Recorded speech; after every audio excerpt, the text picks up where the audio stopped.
If you have been looking for the best technical analysis tutorial to teach you how to trade cryptocurrencies and how to avoid making huge losses on the crypto market, then this our free crypto trading masterclass is for you. Because in this crypto trading masterclass, we are going to teach you how to profit from crypto trading and how to read the candlesticks and also trade the financial market properly.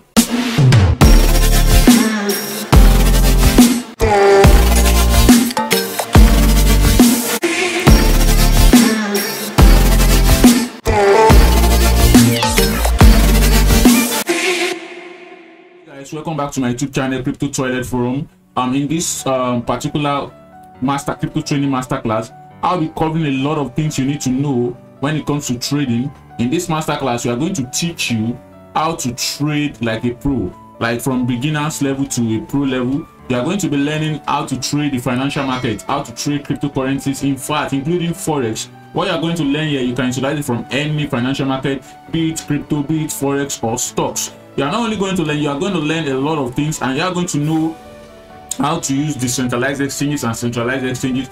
A lot will be covered here, but before I proceed, kindly do me a favor, hit the subscribe button, turn off the notification bell, because this can't be a single video. This is a video packed with a lot of information. So what I'm going to do is I'm going to be splitting this video into different sections because I don't want to bore you with long videos. All right, so be free to subscribe to my YouTube channel. Also, will turn off the notification bell so that whenever I drop these videos, you will not miss on any of our upcoming subsequent video. Since there's still going to be a lot of videos that will back this very one up, so you don't want to miss any, because if you miss any, then you've missed everything. All right, the next thing I want you to do after you subscribe to this YouTube channel, you should head straight to our forum, because in our forum we have a section where we call Learning Hub. So in this section, that is where I'm going to be posting all of this video which I'm going to be doing, because we are going to cover a lot. But so that you don't miss out on any of these videos, what you want to do is you want to come to Crypto Toilet Forum. So the next you want to do is you click on join Crypto Toilet Forum. After you click on join, you put in your email address here and sign up. After signing up, check your email, then click the confirmation link and verify your email account. Once you verify your email account, come back to the forum and log in. After you've logged in, then enter your username and password. After you enter your username and password, you'll be signing. Then you go to the Learning Hub section. In the Learning Hub section, we'll be dropping the list of videos, because this particular video I'm doing is going to be the lesson 1. So we are going to be covering a lot of things. Stay tuned, because I'm going to be showing you what we are going to cover in this video. So because we are going to be covering, you are going to be covering a lot, as this is a full technical analysis course and not just an ordinary video you will see on YouTube.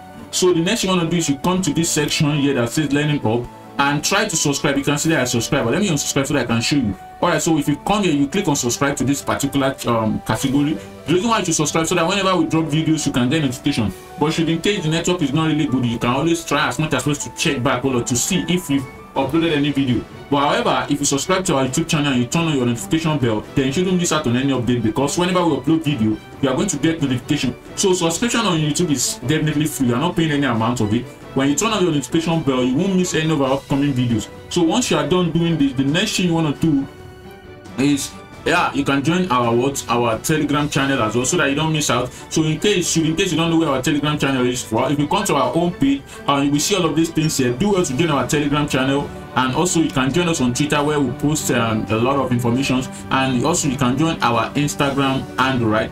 So yeah, let's get started. So before we get started, let me quickly show you what we're going to be covering. So we start by covering what and introduction to blockchain and cryptocurrency. Yeah, the first and foremost, everything you need before you start trading at all, you need to understand the concept of what you want to trade. You know, a lot of people just jump into trading without even, they don't even know what blockchain is, they don't even know what cryptocurrency is. If you ask about 83% of people shouting cryptocurrency today, what is cryptocurrency or what is blockchain, they don't even know what it is. They don't even know what blockchain is, and they don't know what cryptocurrency is. They don't even know why it's so powerful that even top organizations are jumping in it. But in this video, I will make sure I try my best to explain to you, like in such a way that you will understand, even a 10 years old will understand. Okay, so what we're going to be covering is, we start by covering introduction to blockchain and cryptocurrency trading. Then we will move to crypto basis, and under crypto basis we are going to be covering how to use centralized and decentralized exchanges. Decentralized exchange like Uniswap, pancakeswap, you know, we have a lot of decentralized exchanges and how to use metamask and co. And we also talked about how to use the centralized wallet, okay, and we'll be discussing the difference between the centralized wallet and the centralized wallet. Then after, we will tell you why you shouldn't keep your asset on the centralized exchange, the risk involved in keeping your asset in a centralized exchange, which is very, very dangerous, okay. Thereafter, we'll move to crypto acronyms and jargons. Okay, so in cryptocurrency, we have different terms and terminologies in cryptos. You know, some people might not know. We have what we call bulls and we have what we call bear, and there's like there's something behind it. There's the reason why we call it bulls and bears. Okay, so we understand the reason behind it and all other crypto jargons like deep and some other things. Thereafter, we go to the crypto fundamental analysis. This is analysis by news. Whenever you hear fundamental analysis, fundamental simply means analysis by news. Okay, for an example, you saw what happened to Luna, right? So you can see the way Luna crashed, but there's something happened after Binance delisted Luna. The price fell off completely. Then after CZ, which is the CEO of Luna, called the Luna Div and spoke with them for 2 hours on call. Then CZ came back on Twitter to say they were going to list Luna. So from then, since he made that post on Twitter that they were going to list Luna, something happened. You could see a spike in Luna, right? People started buying Luna again. That's what we call fundamental analysis by news. The same way a news can pump a coin is the same way a news can kill a coin. If there's a negative news about a project, no matter how strong the project is, the project can die. All right, that's the case of Luna as well. Then next, we will now move towards crypto. We will now move to technical analysis, and this is the main deal of this video, which everyone must learn. Okay, once you get your technical analysis right, then you will make a lot of money. But if you don't understand technical analysis, then you will lose money in crypto or any financial market. All right, so but under technical analysis, we'll be covering a lot. All right, so what we'll be covering under technical analysis, we start with trends and flats. Okay, so yeah, you need to know what trends and flats, and secondly, we now furthermore go into what support and resistance levels and channels. Okay, so let me tell you, in technical analysis, the very one thing that is very important is what support and resistance. Crypto and technical analysis deals with support and resistance. Okay, once you know how to map your support and resistance, then every other thing becomes easy. However, you don't just map anyhow support and resistance. There are key levels of support and resistance you should know. Okay, so in this video, we are going, when we get to this section, we are going to talk about how to spot key levels of support and resistance, the kind of time frame you should use, because a lot of people, when you want to trade, they just jump into lower time frame, and that's why they lose their money. Because a lower time frame, jumping into lower time frame means you are risking your money, because it will only generate false signals for you, right? So for this section, in support and resistance sections, we are going to be talking about the best time frame for you to use in drawing your support and resistance, and how to draw key level support and resistance, and what to watch out for. Thereafter, we'll move to patterns, and under patterns we have triangle patterns, head and shoulder patterns, double tops and double bottoms. You know, we're talking about all of this. Okay, and thereafter we'll move to Fibonacci levels. Then after Fibonacci levels, we move to indicators. There are some indicators we use. Okay, and we talk about the problem people have with indicators. Many people who try to generate signal with indicators, however, they lose their money. You see, indicators shouldn't be used to generate signals, but rather indicators should be used as extra confirmations for your technical analysis, which is after you've done technical analysis and you want to enter it, so you can then use some indicators, okay, to confirm the analysis you've done, if it is right or wrong, to have high profitable trade. Okay, so we'll be talking about how to use indicators and the type of indicators we use. Thereafter, we're also going to be talking about moving average indicator, which is very popular in the market. So I'll be telling you the type of moving average I specifically use. Okay, a lot of people use different moving average, but I will be telling you the one that has been working for me. Thereafter, we'll move to divergence, which has to do with RSI. Okay, because a lot of people don't even know how to use RSI. Okay, so we're going to be using it to spot divergence. Okay, having said all this, okay, let us jump to what we have for you guys today. Okay, so like I said, the first thing we'll be covering in this video is what? Introduction to blockchain, okay, and cryptocurrency trading. So first and foremost, what is cryptocurrency? All right, so cryptocurrency definitely is just a form of digital or virtual currency that run on a technology called what? Blockchain. All right, so we come back to cryptocurrency fully later on, but have it at the back of your mind that what? Cryptocurrency are a form of what? Digital or virtual currency that runs on technology called blockchain. All right, but the problem is, what is actually blockchain? But before I start blockchain, let me give you an example.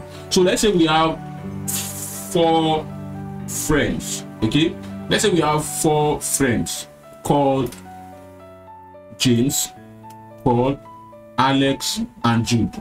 All right, so these 4 friends went to a movie center, right? So when these four friends went to a movie center, James has maybe $4,000 in his account. Paul also has $4,000 in his account. Alex also have $4,000 in their account, right? Then Jude, which is the fourth, had about $20,000 in his own account. So after they went to watch the movie, all right, the movie cost about $2,000 each. You know, everything they did there cost $2,000 each. Then James, Paul, and Alex forgot their wallet at home. They forgot to take their phone along with them, so they couldn't pay. But Jude went with his own wallet, all right. He went with his own phone. He went with his own ATM card, all right. Now, James, Paul, and Alex is to pay, but they couldn't pay because they left their phone at home. So what? They contacted Jude, which is their friend. They begged Jude, Jude, please pay for us, okay? When we get home, we will refund back your money to you. Then Jude accepted. Jude agreed, right? Then Jude, instead of Jude paying $2,000, okay, Jude decided to pay what? $8,000, which covers $6,000 for Alex, Paul, and James, and his own personal $2,000, making $8,000, right? Which means when they get home, James is to balance Jude $2,000, Paul is to balance Jude $2,000, and Alex is to balance Jude what? $2,000, right? We are heading to somewhere. All right. So what happens when they get home?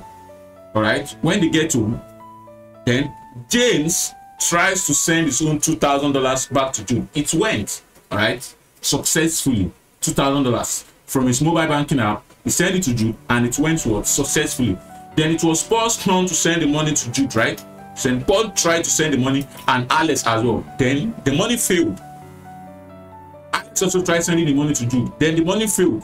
This could be there might be some reason why this money fails. Okay, it's either maybe Paul has exceeded his limit, or maybe the bank blocks Paul's transactions, or maybe the bank has technical issue, or for one reason or the other, or maybe the bank got hacked and they couldn't send money to Jude. So when Jude realized this, Jude then realized that wow, that bank could have issues processing money. What then happened? Jude then learned about cryptocurrency. That's where cryptocurrency comes in place. All right, maybe one way or the other, Jude came across cryptocurrency, and when he read about cryptocurrency, he learned that okay, cryptocurrency is what? A virtual currency. When we say virtual is something you cannot see. For example, you know, your physical dollar or your physical naira, wherever you are, your physical currency, your country currency can be seen. You can feel it. It's printed. All right, but cryptocurrency, in the other hand, it's not printed. It cannot be printed. Okay, it's virtual. You can only see it, but you can't feel it. You can't touch it. You can't hold it. All right, it's virtual. Okay, that's what we call cryptocurrency as what? A virtual currency, a form of digital or virtual currency that run on a blockchain technology. All right. So Jude learned about blockchain technology. He learned about cryptocurrency, and cryptocurrency runs on blockchain technology.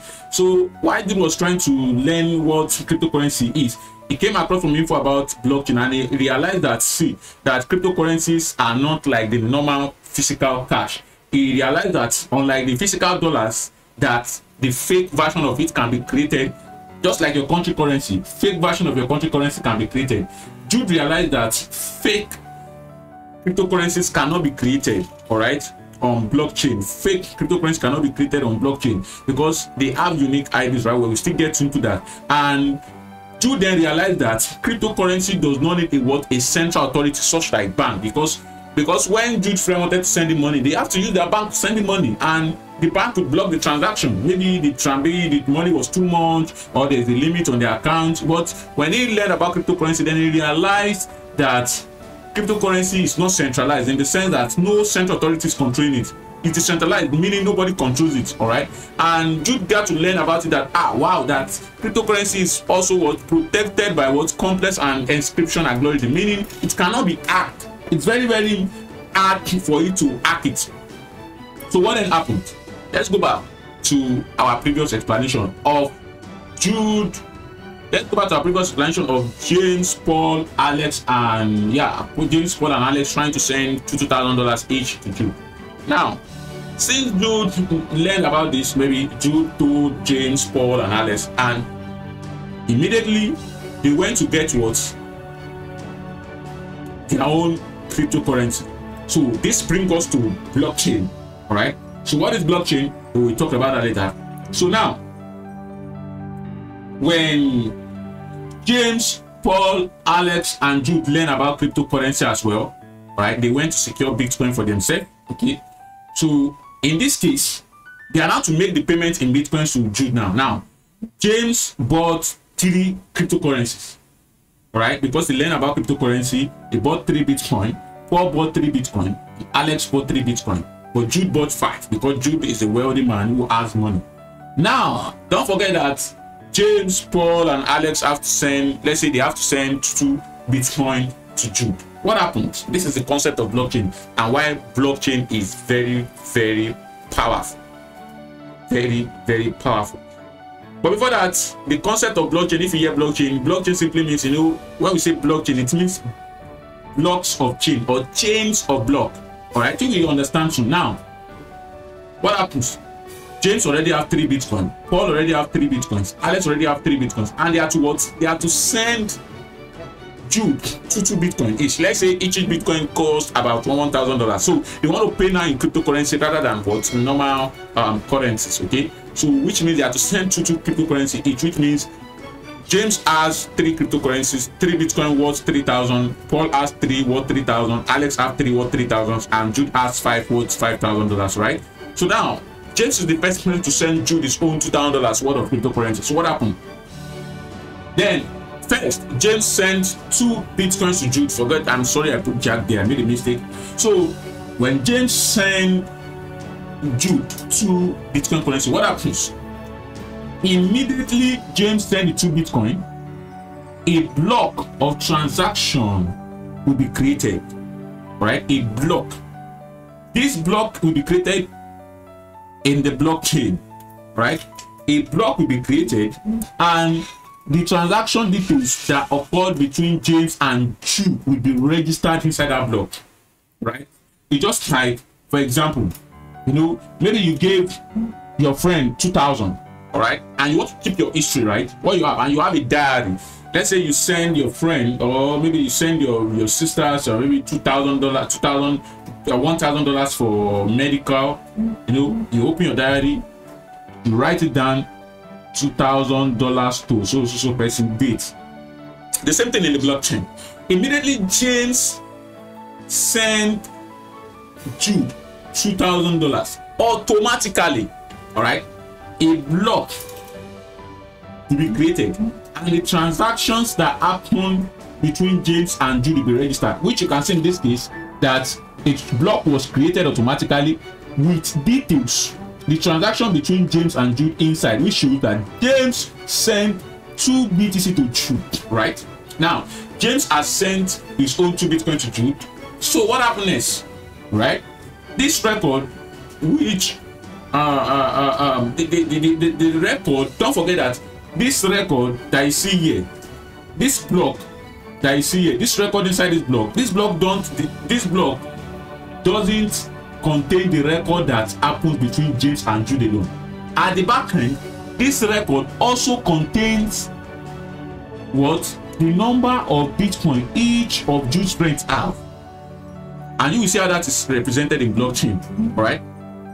Because cryptocurrency runs in blockchain, it means James, Alex, and Paul, who also have 33 Bitcoin, their transaction details is also in that blockchain. So now let's come back to the 4 friends. Now, because James already sent Jude his own 3 Bitcoins. Now, a block was created, right? That block will contain all the transaction details that happen between James and Jude, and it also contain the details, the number of coins Paul and Alex is holding. All right. In fact, Alex, James, Paul, and Jude might not know that this block was created inside the blockchain. They might not know, but it's there for reference purpose, so that one won't come up and say this one did not pay me money. All right. So what happens? Let's come back to this now. You can see now from this that James now currently have how many Bitcoin now? James currently have 1, Paul still have 3, Alex still have 3, and Jude now have 7. Don't forget that Jude previously have what? 5. James had 3, Paul had 3, and Alex had 3. But now the new record is now showing now that what? James has 1, Paul has 3, Alex has 3, and Jude has what? 7. So now this block that is created now shows that James sent 2 BTC to Jude. Then these blocks will be refreshed and a new details of all the transaction will be represented inside of it, which means what? The new balance of James is now what? Because the previous block before the transaction happened was showing James with 3 Bitcoin, Jude with 5 Bitcoin, Paul with 3 Bitcoin, Alex with what? 3 Bitcoin. But a new block has been created and now shows that okay, the transaction has just happened between James and Jude. And now the new record in this block shows that James currently have 1 Bitcoin, Jude currently has 7 Bitcoin, Paul currently has 3 Bitcoin, and Alex currently has 3 Bitcoin, right? Now the next person that is to send Jude cryptocurrency, his own part of the money now is what? Paul. So Paul has to also send Jude what? 2 cryptocurrency. Now Paul has sent Jude his own cryptocurrency. Immediately Paul sent Jude his own cryptocurrency, a new block will be created again. Immediately, automatically. But this time around, this block that will be created will hold the first record, the new record that happened between Paul and Jude. Alright? Because James has completed his own transaction. The new person that is sending money to Jude now is what? Is Paul. So this new block that is created now we contain record, okay? A record, it will hold the number of it will hold the record. The record in it will show the transaction that happened between Paul and Jude and the balance of James and the balance of Alex. So in our case, after Paul sent 2 BTC to Jude, what happened? Jude now currently have what? 9 BTC and Paul now currently have 1. So this new block that is being created will take reference from the old block. This new block that created will be a new version of the old block. It's just that details is being what? Details are being updated. For example, you know that when let's say you have money in your bank account, let's say you have $1,000 in your bank account or 2,000 naira, and you send maybe $100 out of your $1,000 from your mobile banking app.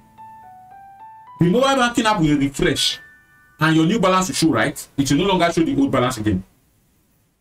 So in blockchain, a new block will always be created for every transaction that happens among people. Because Paul and Jude, the new transaction just happened between them, a new block will be what? Created. This block will now hold a new version of the previous info, all right? The block will check, has there been any changes in the previous block? If there's if there are changes in the previous block, then it will update it in the new block. For example, were there changes in the previous block? Yes, there was changes. What is the changes? The changes is that in the previous block, which is the first block, it was James that sent Jude was 2 BTC. And when after James sent Jude 2 BTC, what happened in the previous block? Jude now have what? 7 BTC, and James that sent somebody BTC now have 1. Paul has 3 and Alex has 3. But now in the new transaction that happened, what happens? Paul just sent his own what? 2 BTC to Jude, which means the block needs to be updated. So a new block that is now created we now hold the new data, which means Paul sent 2 BTC to Jude. Alright, it will now show how many is Jude having now? 9, compared to the previous one, which is 7. How many is James having now? 1, because it's still the same one. It remains the same because not since the transaction happened between James and Jude, no one has sent James another Bitcoin, and James has not even buy another Bitcoin, right? So now the record will then show what?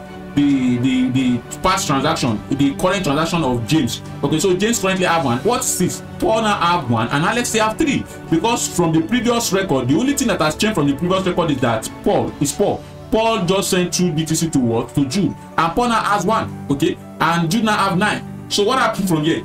It is now the turn of Alex to send his own. Okay, so now Alex now have just sent Jude his own cryptocurrency, right? Now what happens? A new block as well will be created. A new block will be what? Will be created. So what's going to happen? This new block that will be created will be a new version of the old what? Block.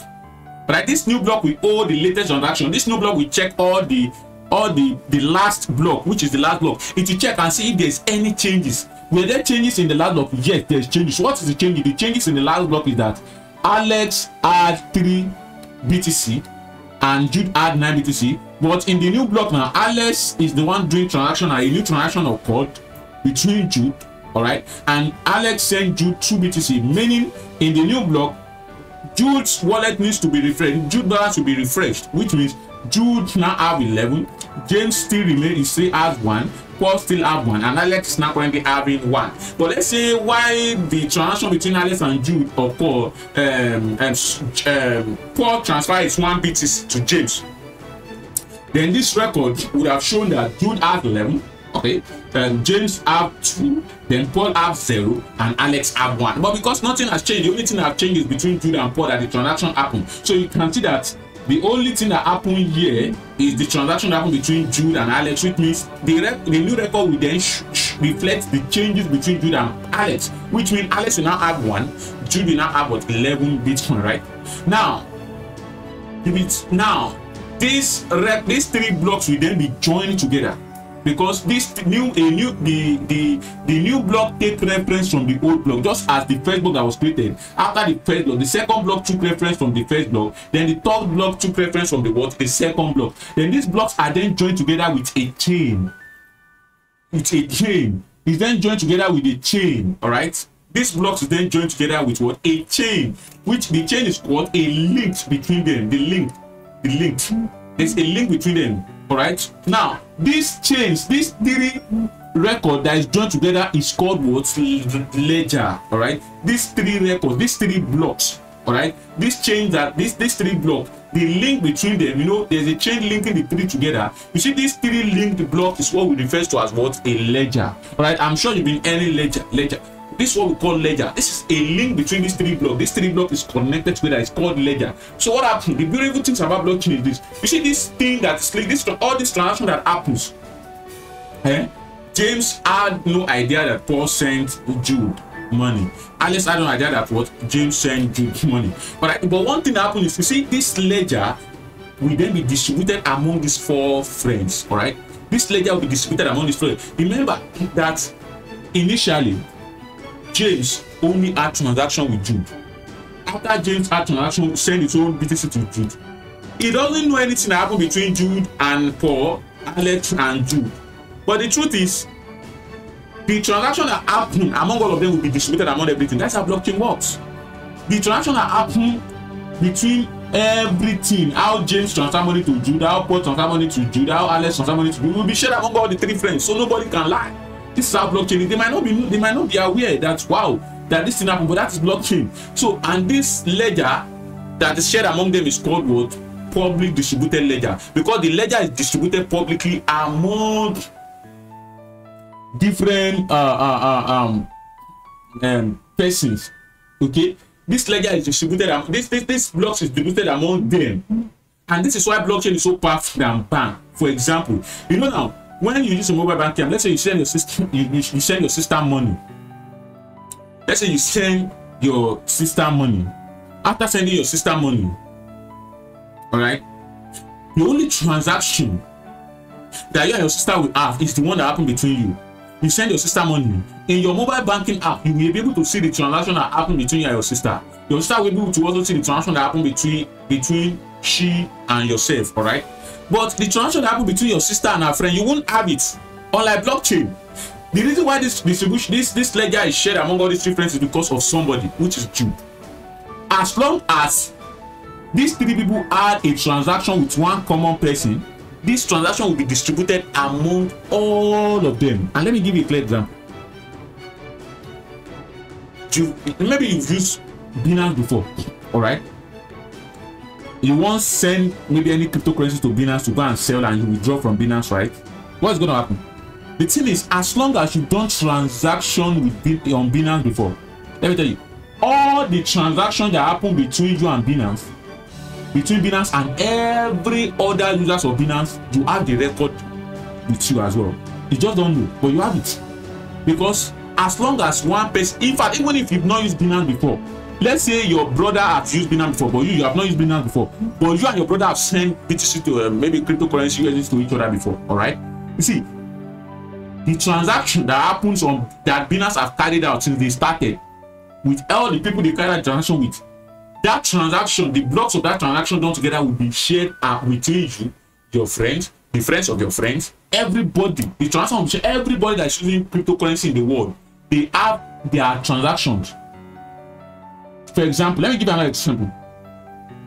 Let's say I have a premium group, all right, and I'm charging $70 per month for my premium group. Then Mary, James, and John come to me and they say, Simple J, I want to join your premium group. Okay, fine. My premium group is $70. Then Mary was the first person to come.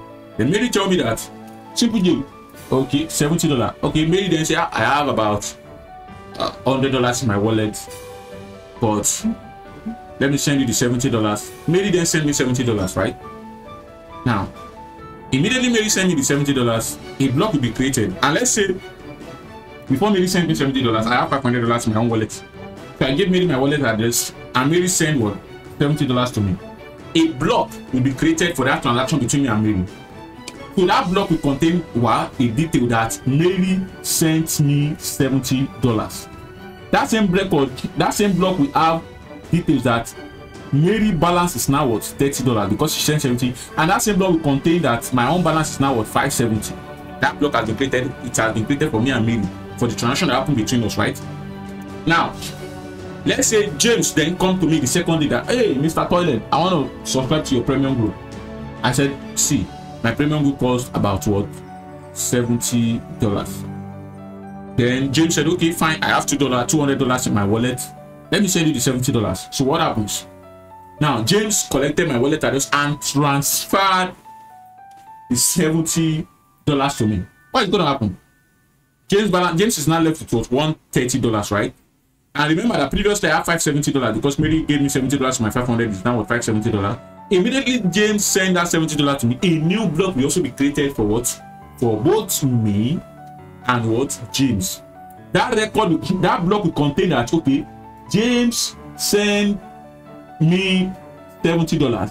Then that block will also contain that that my balance is now what? 640, because I was having 570 before, but plus the new 70, 640, my balance 640. Then that same block will contain that, okay, Mary balance is what? 30. Remember, Mary does not know the transaction happening between me and James, but this is blockchain. A new block will check the previous block. As long as I, which is what, as I've interacted with Mary, I'm interacting with what? James. So to check the past transaction that occurred, those people have transacted, have transacted with, it to check the past people have done transaction with and check all their balance. It check everything about them, their balance, and see if there's any changes in it.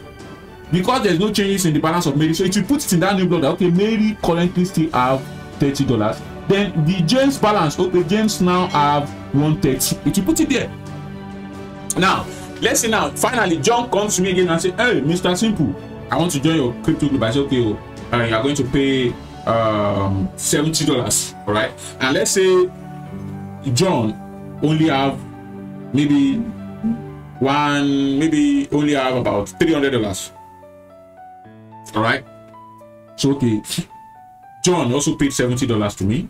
Remember, I now have 640. So since John sent his own $70 to me,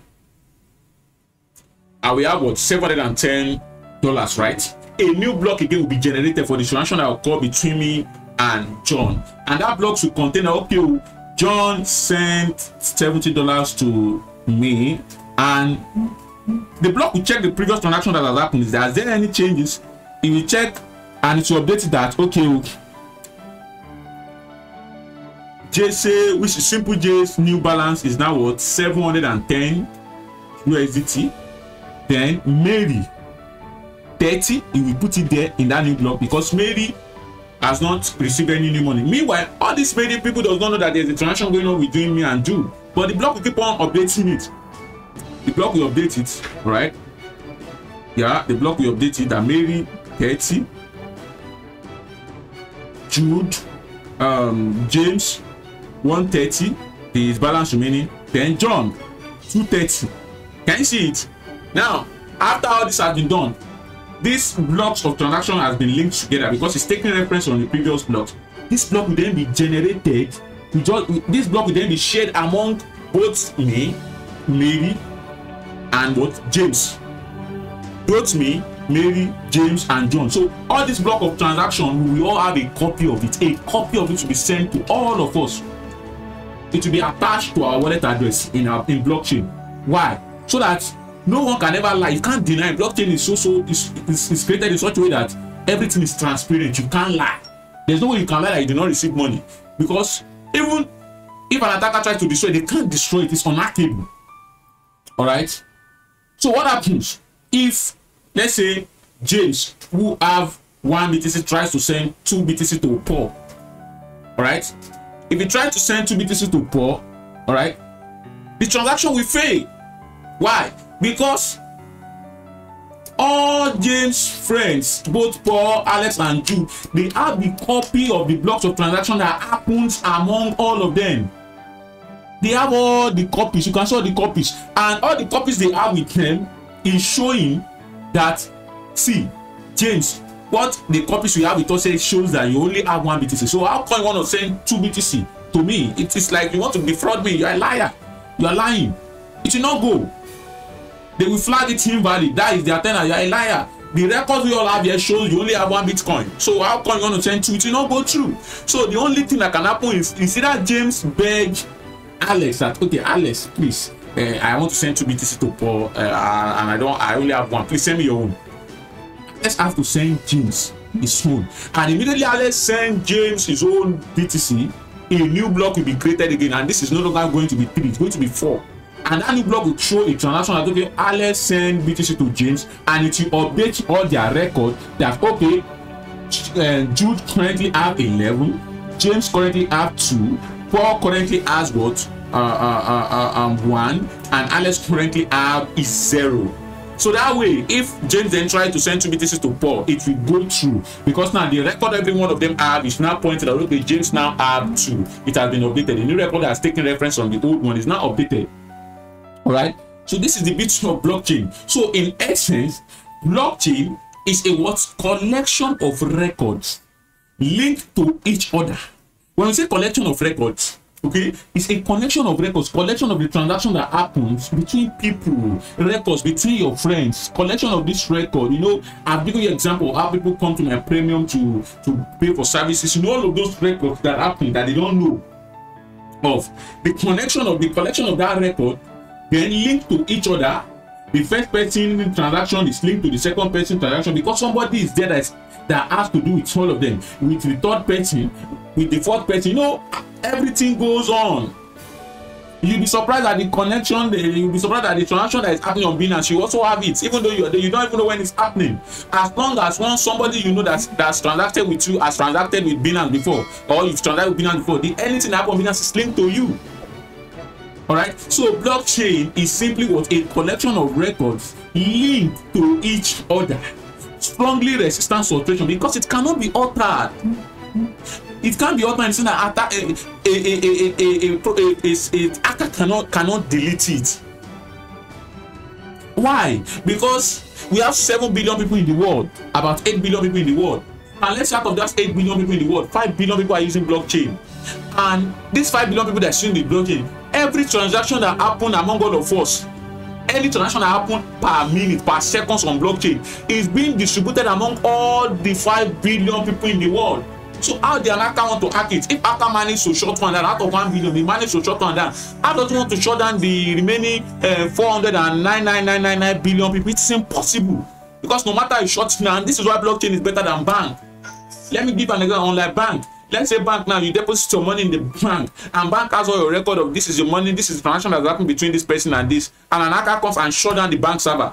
It becomes impossible for banks to retrieve the data. Why? Because the banks are the one controlling the data. It's a centralized place where they control the data of the users. But let's say any transaction that happens between a user within, let's say you have GTB, I have Zenith Bank. Let's say when you send money to me, you send money to me from your GT bank, you send money from your GT bank to my own Zenith bank. Let's say you send me, maybe you send me 2,000 or you send me 2,000. Let's say after sending 2,000, the transaction happen between us. Let's say the transaction happen between us. The transaction happen between us is then shared to all the banks in Nigeria. All right. Yes, the transaction is sent. The transaction happen between I and you.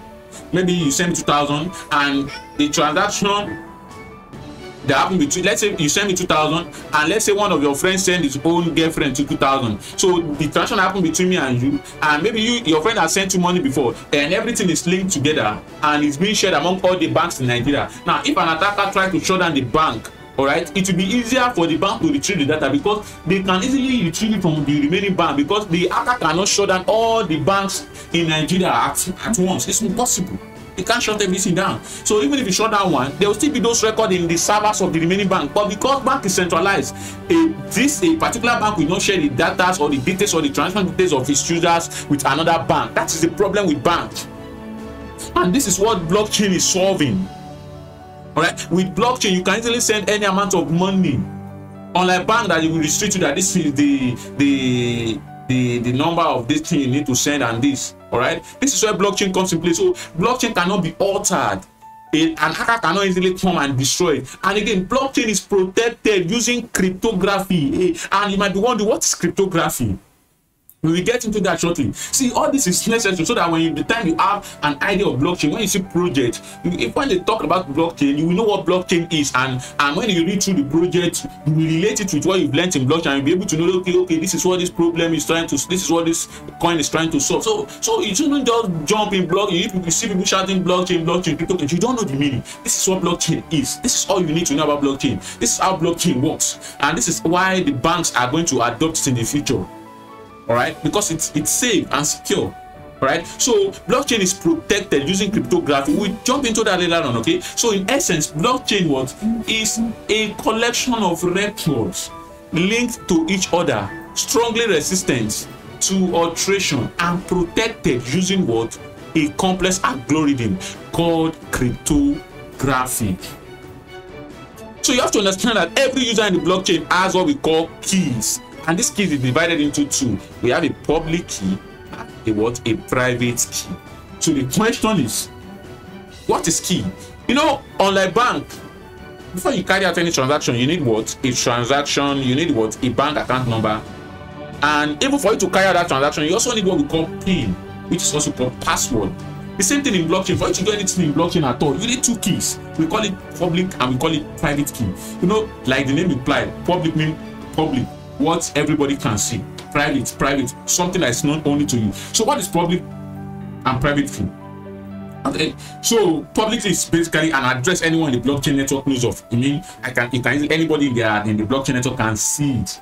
They can know of it. So let's just say public key is just like our bank account number, or let's just say public key just like our email address. Okay, let's just connect. Let's just put that connection. Okay, public key equals to what?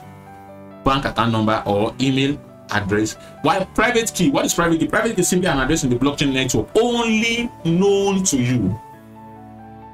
An address known to only you.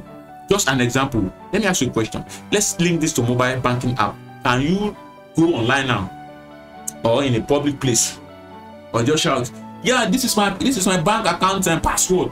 They will wipe out your money. Or you say, see, this is my ATM card. This is the password of it. No, the weapon is private. Your password is known to only you. Because anybody who knows the password to your ATM can easily carry your ATM, then go to the bank, slot it in, and put your PIN, then wipe your money out. So private is simply is an address in the blockchain network known only to you. So let's link this to Let's just link private key to a password, a public key, so account number or email. For example, let's say you want to send an email to somebody now. So what will you do? The first thing you need to do is you have to log into your email with your email address, and for you to access your email address, you have to put in your password. The same thing goes to mobile banking. You want to send money to your friend. For you to do, you have to put in your account number to log into your mobile banking app or your email whatsoever. And you have to put your password. If you don't put in your password, you can't access. If you do not put your password, you can't access You can't access the mobile banking app to send money out. This brings us to cryptography. So what is cryptography? All right, so basically cryptography is the study of secure communications techniques that allows only the sender and the intended recipient of a message to view its contents, right?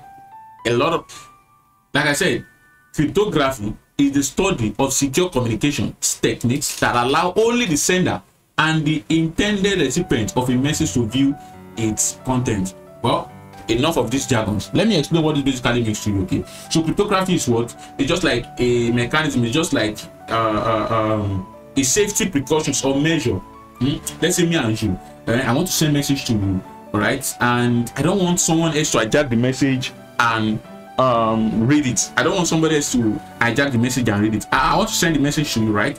For example, let's say for example, I see a beautiful girl I've been eyeing, and you know, maybe I don't know, maybe I see a beautiful girl, maybe this girl has a boyfriend actually, and I just wanted to take her out so that we could just play, you know, just play games, you know.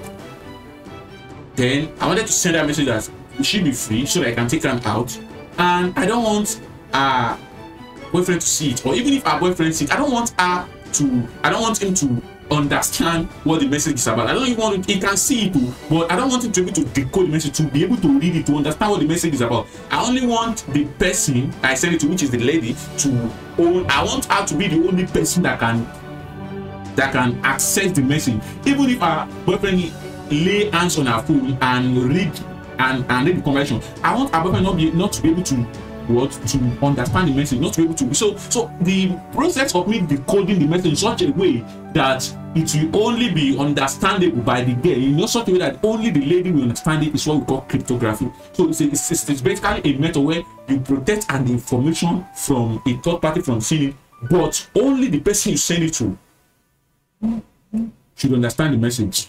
All right, this is what cryptography entails. And how does this what does this have to do with blockchain, and why do we need cryptography actually?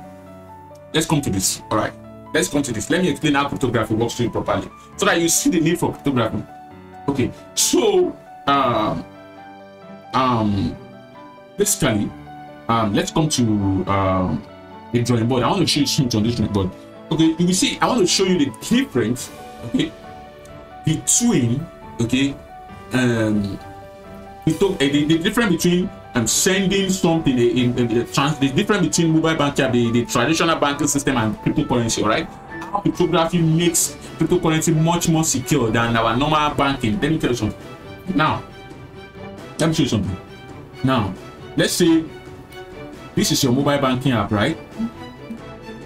This is your mobile banking app. Now, this is your, okay, let's say this is your own bank.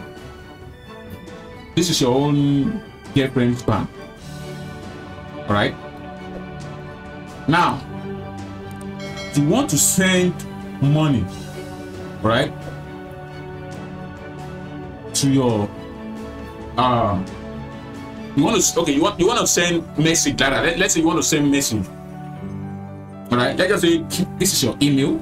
All right, this is your email. This is your girl's email. So you want to send message to your girlfriend, and what will you do? You will log into your email. You put in your email and password, and you log in. All right, then you type your message. You send. You see this process that happens right here. You send the message to your girl right here. It's not secure. Why? Now, see, an attacker might be here waiting, because the attacker know that you want to send message. Let's say the message you want to send is a sensitive message. What will the attacker do? He will already write some sort of evil programs that will be monitoring your email to see whether there's an outgoing transaction. Now, because you are sending email to your girlfriend, immediately the email is going. Why the email is going? An attacker can quickly hijack the email here. Why the email is supposed to go? An attacker can divert the email. Instead of the email going to your girlfriend's place, an attacker can divert it to his own side. All right.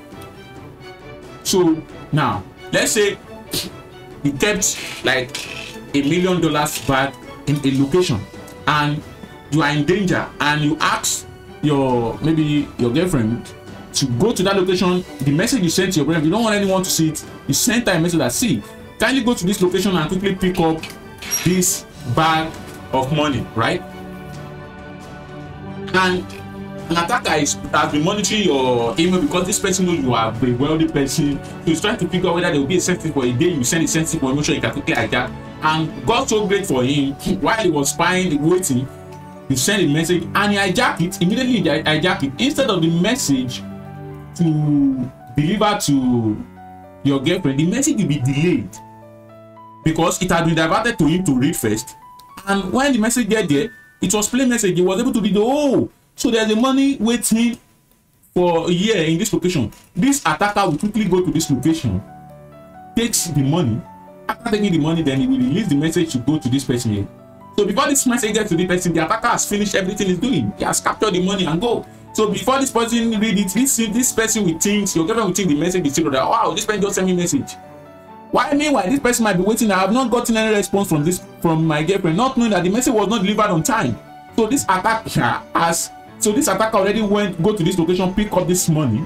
Before this one go to this location, the money has been taken. Then this will come back and report back to this. Hey, the money sent to me is not there. You are lying. There will be a problem between two of them. This will say, I don't trust you. You are a liar. You pick the money, you not give me. How did you want to justify that they did not pick money? Because this does not have an idea that there was an attacker waiting for him to send message that has been hijacked. So because of this, cryptography was introduced. This is where cryptography is very, very powerful. So what does cryptography do? This is how cryptography works. Now let's bring this two scenario again. Let's say this is your email. All right. This is your girlfriend's email. All right. Now you should log into your email. You already collected your girlfriend's email. You log into your own email. All right. To send a message to your girl that there's a money waiting here. You should go and pick the money. Okay. Now let's say there's an attacker here. An attacker is here waiting and he's busy spying to see if there's a message that's going to go on. Now here is where cryptography comes to place. Once you immediately send a message here like this down, immediately you send the message will not go directly you send the message as plain text. Hey babe, kindly go to this location and pick this money. The message will not go to this person immediately. What will happen? There will be a algorithm here, secured algorithm and encryption techniques. All right. What is going to happen? Immediately you send this message using cryptography. Immediately you send this message. This plain text message you send, maybe I babe, the money is being blah blah blah. It will be converted to. Immediately send the message. The message while going will be immediately converted automatically to what? To jargons.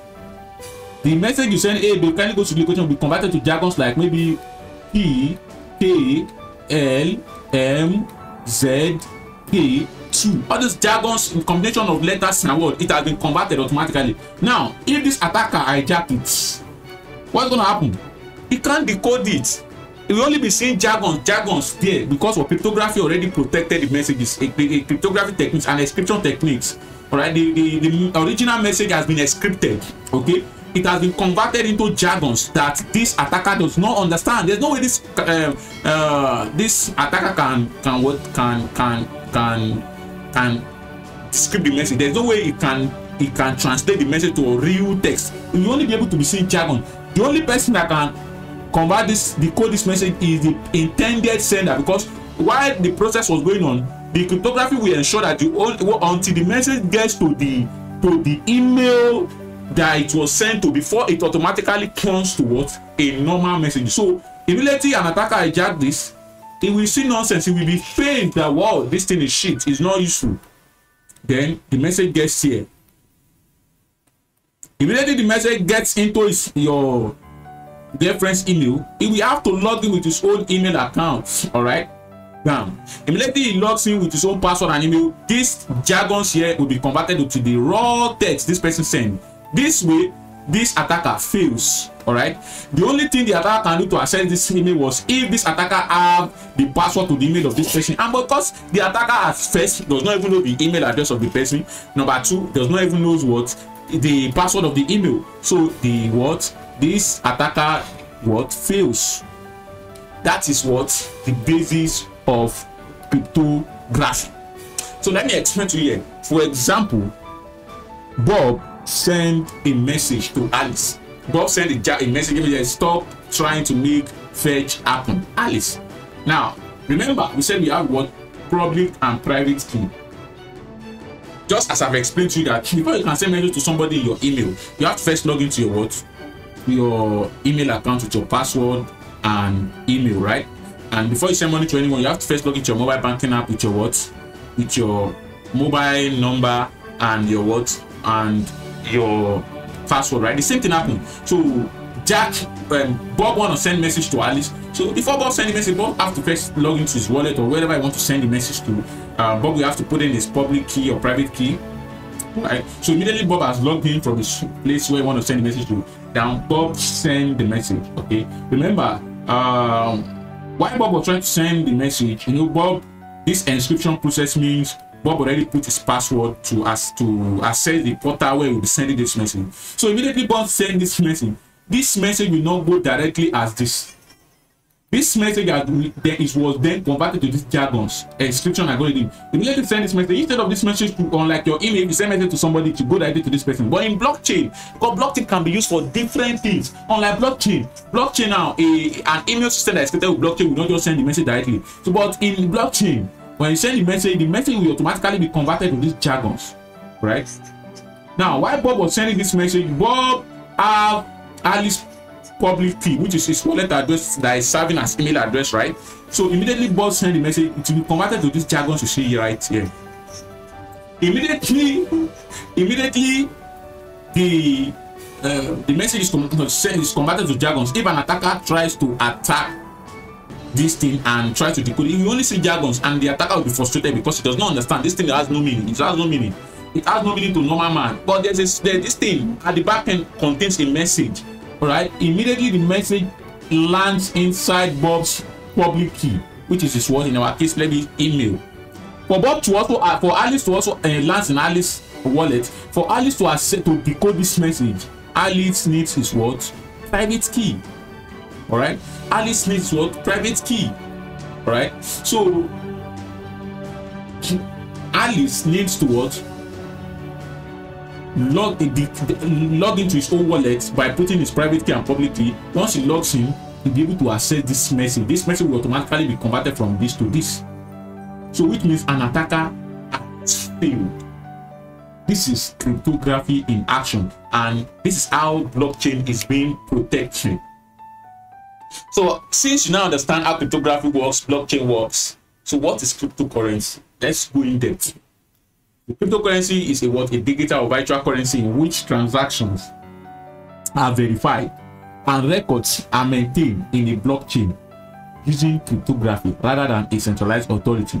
Unlike before, when you send money to your friends, it is bank likely to store the money to bank act as the middleman where the money first go to before delivering it to your friends, But in this case, bank does not need to intervene. Cryptography is doing the job, all right? And when you send money to somebody, the money will first be encrypted so that the third party and hacker will not be able to have hands in it to hijack it, so that the money will be delivered safely to the person you are sending it to. So cryptocurrency is what a decentralized or a digital or virtual currency in which transactions are what they are verified and records are maintained. Records in such a way that the blocks I told you, records are maintained in a blockchain, meaning for every transaction that happens, a new block is created and those records automatically enter. Unlike your bank, whereby whenever you do transaction, you will see the records are in the server of the bank. But in this case, the block is created immediately and those records are immediately inputted in that block. All right, so cryptocurrency, which is a digital or virtual currency, runs on a technology called blockchain. It does not need a central authority such as government or bank to maintain or control it. So in cryptocurrency, everything is not controlled by anyone. It's decentralized. Decentralization means nobody is controlling it. Centralization means there's somebody controlling it. But cryptocurrency is decentralized. Nobody controls it. Everything is running automatically. So these blocks that is being created automatically. Nobody is creating the blocks, unlike your bank. If this record, if you send money to somebody, it is your bank system that is creating the record. But crypto is automatic. All right. So let's furthermore understand cryptocurrency. So what is the first cryptocurrency that came out? So the first cryptocurrency that came out in 2008 by a guy called Satoshi Nakamoto. Now let's understand why he created this cryptocurrency. This is an example. Is it good that you travel to a country, maybe you are black, and for example, I'm a Nigerian, and you know a lot of people say bad things about some Nigerians, thinking that Nigerians are bad, but yeah, I am. This is a Nigerian doing free video for you, not asking you for any money, right? And dedicating his time to teach you cryptocurrencies all for free, without demanding for money, even when other foreign countries, foreigners or white that call themselves white will charge you, or they won't even give you an in-depth tutorial that you are getting right now, right? Now, let's say I travel to the United States of America. So, because I'm in Nigeria, I'm getting to United States of America. My first day there, remember that I don't have an American bank. Since I'm in America, we have to open their bank account, and they have laws, they have rules, they have documents they need for them to open a bank account. That means I will have to pass through some levels of I will have to pass through some process to open a bank with them. Now, they might demand for SSN number. SSN number belongs to people living in the US, and I just arrived in the US. I don't have SSN number. They don't allow me to open a bank because I don't have an SSN number. Okay, let's say since I don't have an SSN number, they open a bank for me without an SSN number, but the bank will be limited to transactions it can do. Now, let's say they said, okay, because you don't have an SSN number, you don't even have a USA passport, you only have Nigerian passport. So for that reason, okay, before we give you USA passport, you have to spend so amount of days or years in the United States before we give you a number, and so amount of months before we give you SSN number. Now, what happens? So they created a bank account for me, but the bank account is limited. Now, initially, let's say normal bank account can hold as much unlimited amount of money, maybe billions of money. But the one they opened for me, because I'm a Nigerian that just arrived in USA without SSN, they limited, okay, your bank can only hold maybe $2,000 maximum I can have in that bank account per month. That the money I can receive in that account is just $2,000, and per maximum transaction I can do per day is $200. Now, let's say there's an urgent need. I quickly want to send money to somebody to purchase something for me, which is important, or maybe pay for my school fees. I need to pay. I need to make transaction to pay for my school fees, and my school fees cost about $600, and I want to send $600. And the limit on my bank says I can only do 200 maximum transactions per day, and let's say 1,000 maximum transactions per month. Can you see the problem? That means I will have to complete 200 transactions in 3 days. I will have to do it in 3 places, which means it will take me 3 days to complete a transaction of 600. Now, let's say the school have deadline, and the deadline is 24 hours. What happened? That means 2 things will happen. It's either I miss out on the admission because I couldn't pay, since my bank is restricted to only $200 per day, or I quickly go and beg somebody that have the $600 and give me, whereas I need to start sending $200 per day to the person for 3 days. Can you see how stupid this whole thing is? Can you see how frustrating it is? Then a man called Satoshi Nakamoto was angry with this kind of method this power bank have. You know, sometimes you want to withdraw money from banks, you will beg them, they will just place any restriction on you. You still say you will beg and beg and beg, and you might be in urgent need of the money. They will start telling you that no, we are sorry to do this, but there's a protocol. Kindly come back on Monday, come and fill this form, and go to our customer support, fill this form. And after you fill the form, they will still tell you, okay, it take us about 48 hours to rectify everything that's happened on your own money that's there in their bank account, just to give you your money. They will start telling you, you need to fill a form, you need to do this before they release your money to you. You see all this process. This man called Satoshi Nakamoto ate it. He was not happy with it. Then he sat down and thought of it, that what if we create a currency that nobody controls it, is not centralized, no bank, all the transaction can happen between 2 people. Meaning, let's say I want to pay my school fees, pay me and that school, I can send any amount of money. If they say no third party, I just have to send it directly and it will go. But the problem is what? Security issue. That's where cryptography comes in place, because the person says, since there's no bank, won't an attacker steal the money? So what can we do? Okay, then it's okay, we use a technique called cryptography, which was created in early 1990. That technique was created in 1990. Then integrated that technique into blockchain in such a way that when I send money, immediately I initiate that transaction, it will be encrypted in such a way that I will not be able to steal it. The only person that will have access to that money is the person I send it to. All right. So Satoshi Nakamoto came up with what? Bitcoin, the first cryptocurrency, and he gave the cryptocurrency what? Bitcoin. That was how Bitcoin was born. Since then, there have been other big Bitcoins like Ethereum, Zcash, Monero. You know, he created that project and call it what? A Bitcoin, in such a way that, you know, we can send money, we can do transactions among ourselves and without the intervention of a third party or bank, government, anybody. Government can't control. He also did a transaction that nobody can do, because he look at it again that, okay, what if I have money and all of a sudden he is very, very wealthy, you know, I'm wealthy, let's say I'm a very, very rich man, and I did a transaction of what? Maybe billions of dollars. That means the bank representatives, workers in bank, can spy on my account. Wow, so this man have money, and they can actually send assassins or thieves, give thieves my details so that they can track me down and collect some money from me, because they know they have records of my transaction in their bank.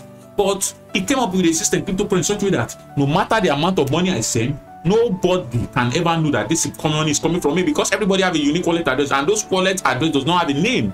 That's the concept of blockchain. All right, that's the concept of blockchain. You know, it has to do with anonymity, so that we can do transaction without anybody knowing the sender. Don't be surprised that our central bank governor Mayfield of Nigeria, that ban cryptocurrency, that he has cryptocurrency. But the thing is, we won't know why, because he understands that cryptocurrency is what it has to do with anonymity. Anybody can transfer money without anyone knowing. You can't even know. I might sit down with you, and the one big thing about cryptocurrency is that I can, if I have your phone now and I have access to your wallet, I can send out your cryptocurrency to my own another wallet, and you won't know that I'm the one that send it.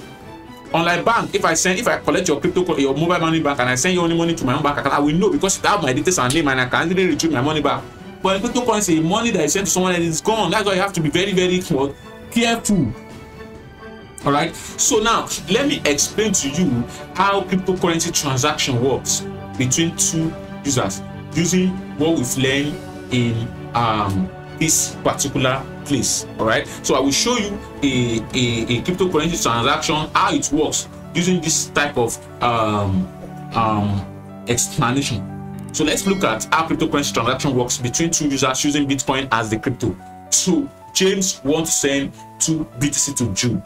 So what does Jude mean? Remember, I told you that just like you have email, if you want to send a message to your girlfriend or anyone, you need their email address. Without their email address, how will you send message to them? The same thing happens in crypto. You want to send currency to anyone, you want to send crypto to anyone, you need their wallet address, which is called wallet address, is also called what? Public key or public address. Okay, so but we call it wallet address. When you say wallet address, just example, you want to pay for my premium group. You have to first I have to send you my wallet address. Else, where do you want to send the cash? Where do you want to send the cryptocurrency to?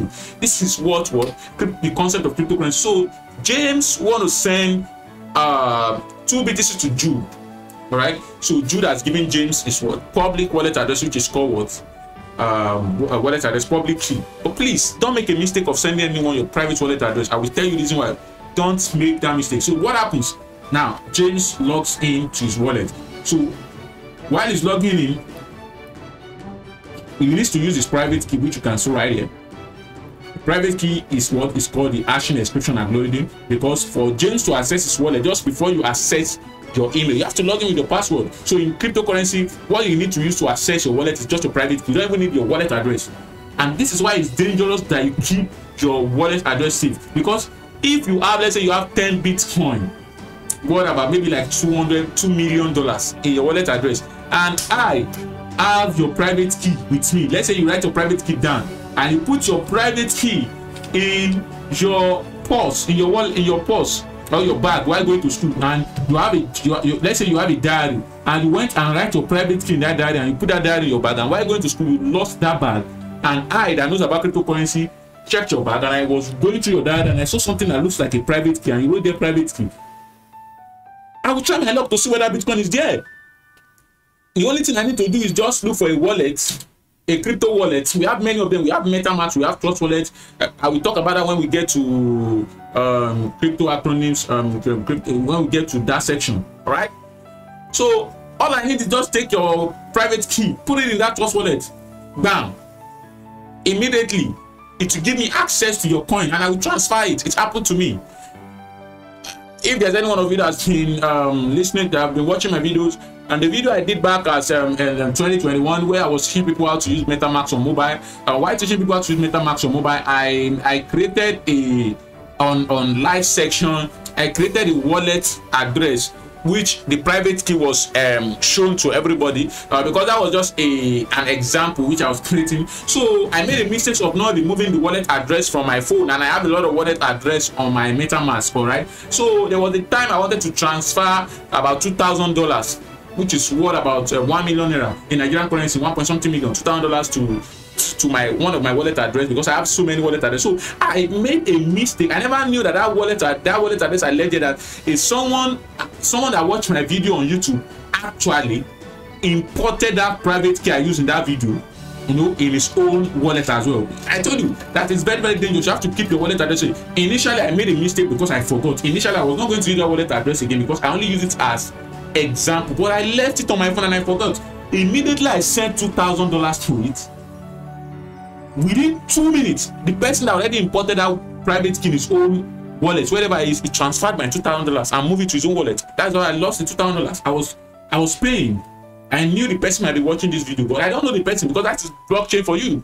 I just saw my $2,000 move away from that wallet. That was when I realized that fuck, this is the wallet I use in the video. I shouldn't have used send money, and people already imported the private key. That's how dangerous it is. That's crypto for you. It has a good side and bad side.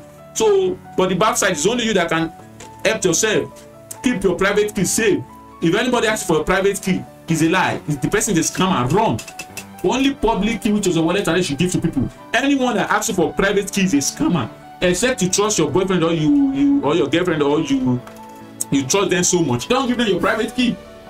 If you give them your private key and you have money in it, they can, if any day you break up into anything, they can go. The first thing they will do is to import that private key to another wallet, and they can sweep your money. And one thing about cryptocurrencies, a single private key, 1 million people can use one single private key to access a wallet address once at the same time. That means my private key that controls all the money I have in cryptocurrency, if it goes into the hands of 1 million people now, the 1 million people can access that my wallet with that private key immediately, and it will not stop anyone. The billions of people can access that cryptocurrency for you.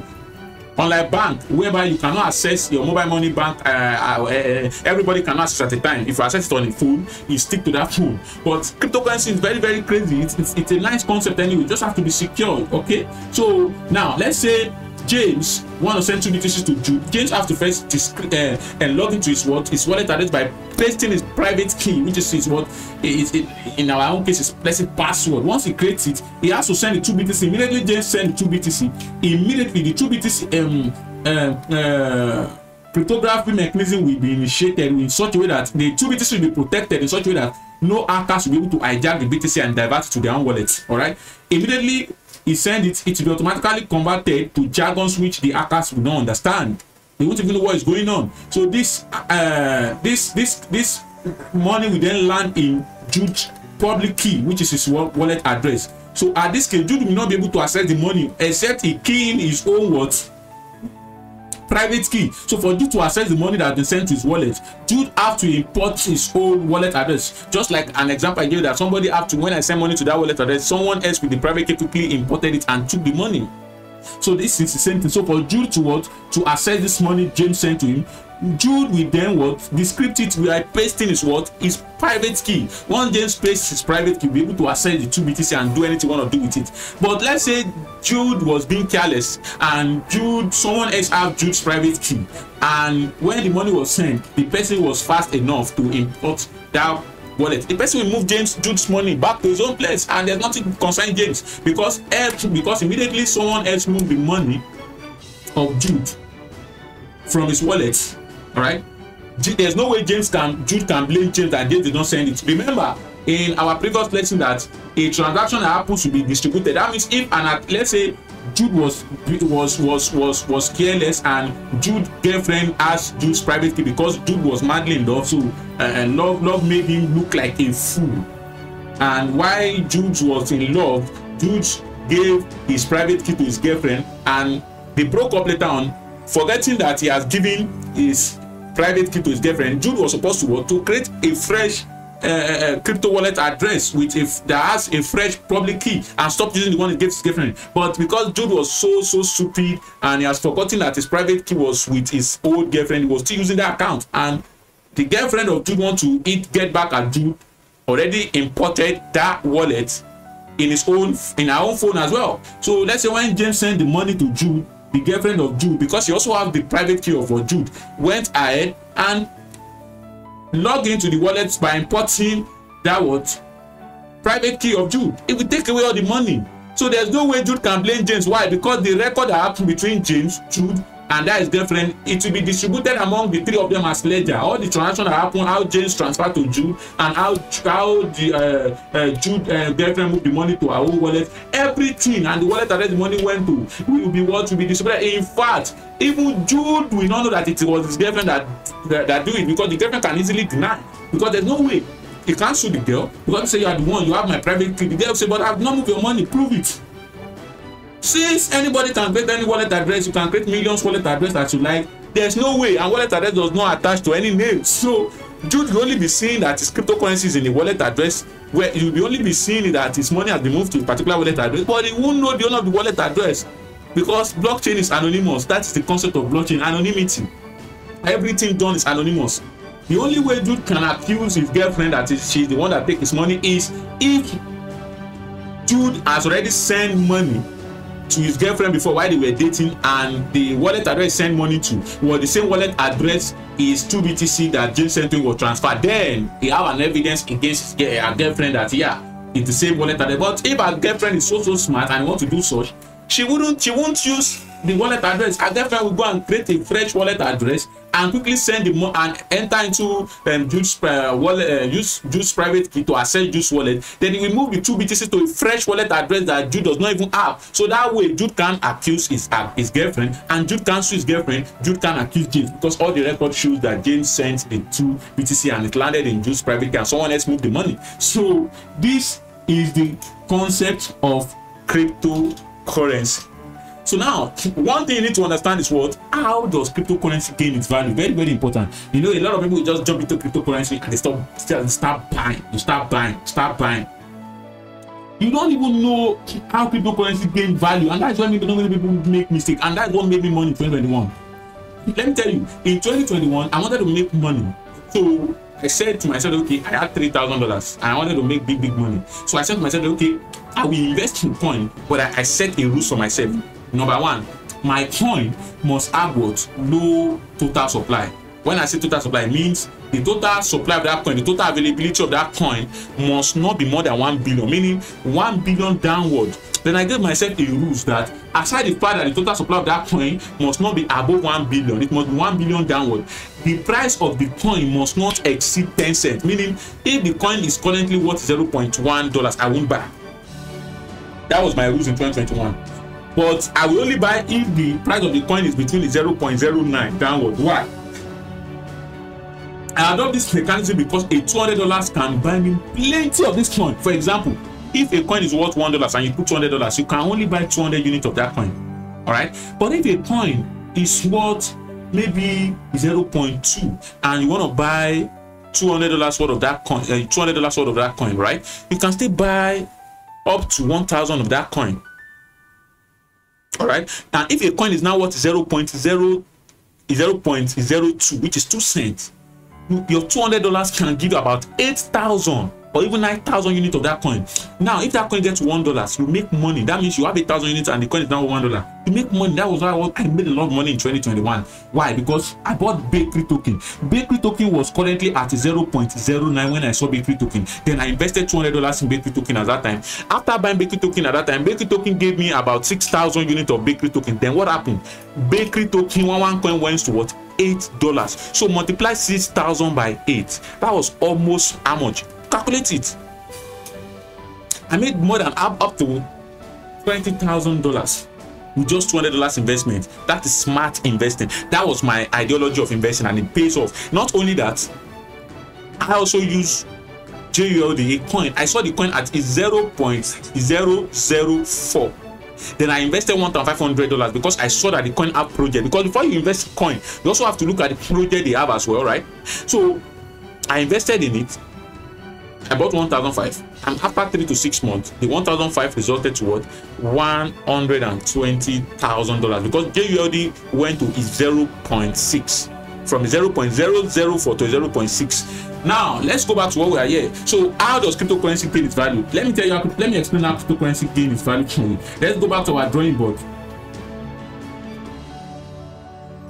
So you'll be able to understand how cryptocurrency gain its value, so that when you are hunting for cryptocurrency, we know what to watch and what to do. Let me explain to you. Now, how does cryptocurrency gain its value? Let me explain to you. Let's say there are 5 sellers, right? 5 sellers. These 5 people are selling laptops, right? They are selling laptops. Let's represent with LP. So these 5 sellers selling laptops then say, okay, for their laptops that they are selling, they wouldn't collect raw cash like raw dollars, but rather they want to create their own coin, and they call the coin LP coin, LP. All right,